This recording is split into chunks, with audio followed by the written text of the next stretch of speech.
Сәлеметсіздер ме, құрметті оқушылар. Менің аты жөнім Абдуанова Мадина Оразбек қызы.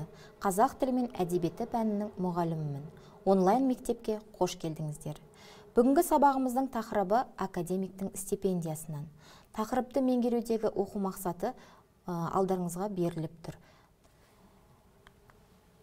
Біз бүгін сабағымызда тыңдалған мәтіннің негізгі мазмұнын түсіну арқылы ақпараттың өзектілігін анықтаймыз. Тақырып бойынша деректер қолданамыз. Мәтінде көтерілген мәселеге өз ойымызды дәлелдеп жеткіземіз. Жазба жұмыстарында салалас, құрмалас сөйлемдерді құрастырамыз.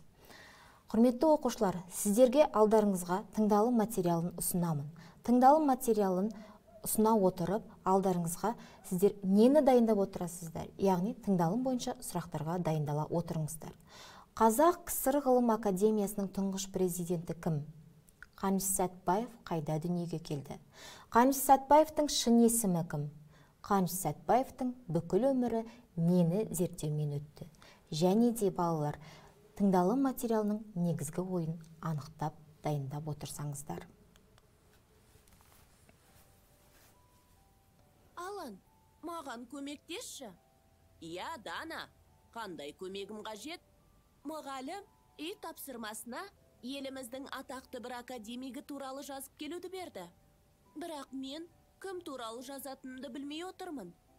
Қазақстандағы ең атақты академик Қаныш Имантайұлы Сәтбаев туралы жаз. Ол геолог ғалым, минералогия ғылымдарының докторы, профессор. Оның өмірбаянын білесің бе? Қаныш Имантайұлы Сәтбаев 1899 жылы 12 сәуірде қазіргі Павлодар облысы Баянауыл ауданында дүниеге келді.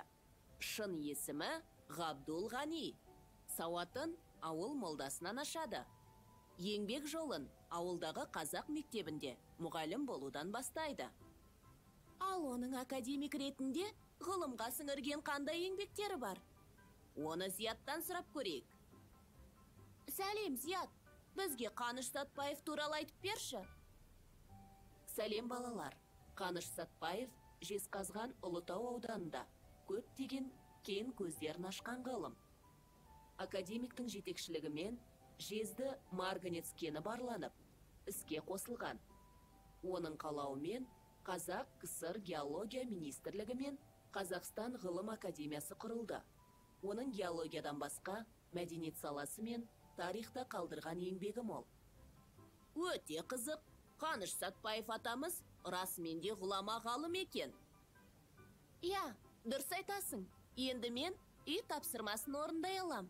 Көмегіне рахмет.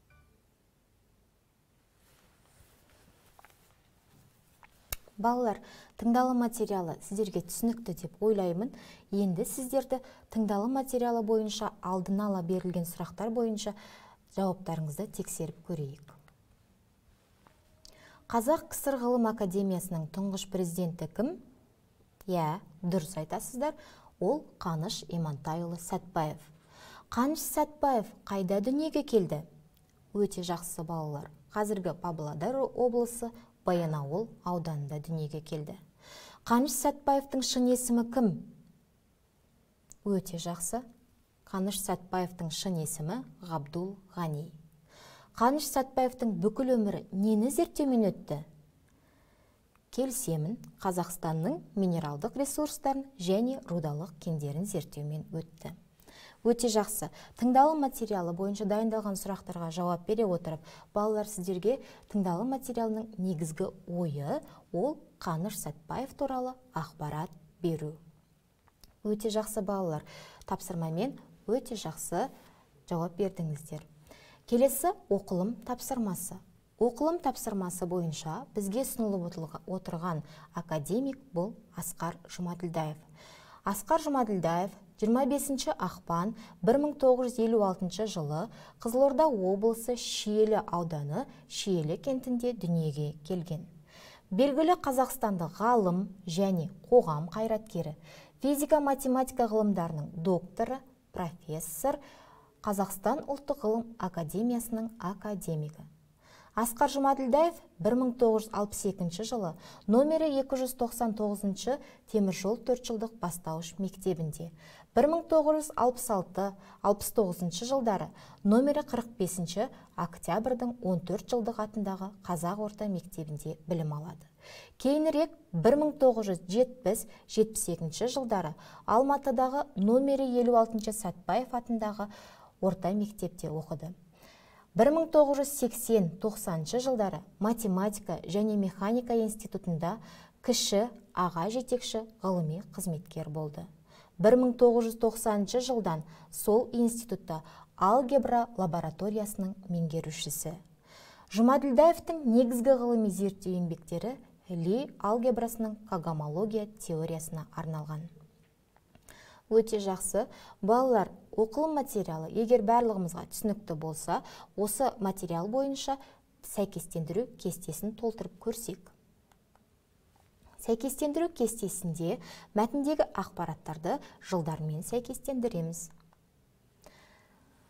25 ақпан 1956 жылы Қызылорда облысы Шиелі ауданы Шиелі кентінде дүниеге келді.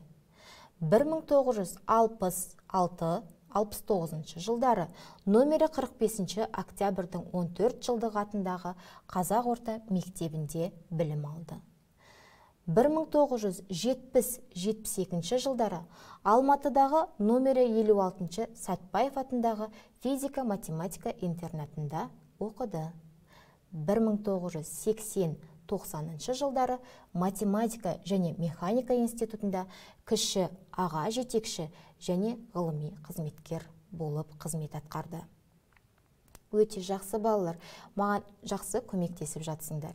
Келесі оқылым мәтіні бойынша 4 сөйлем әдісі.